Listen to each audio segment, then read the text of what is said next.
一个人能睁着眼睛打喷嚏吗？喜欢的请订阅，我们一起探索更多知识。通常情况下，当一个人打喷嚏时，他们是无法睁眼的，这是因为打喷嚏是一个自发的反射动作。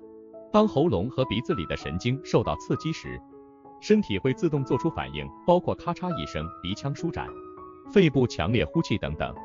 同时，眼睛也会被迫紧闭，以防止空气和细菌进入眼睛，导致损伤或感染。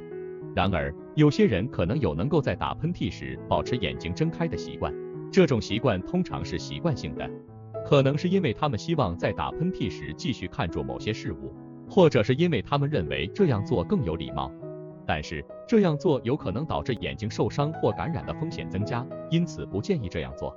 总之，一般情况下，人们无法睁着眼睛打喷嚏，因为这是身体的自然反射动作。喜欢的记得订阅。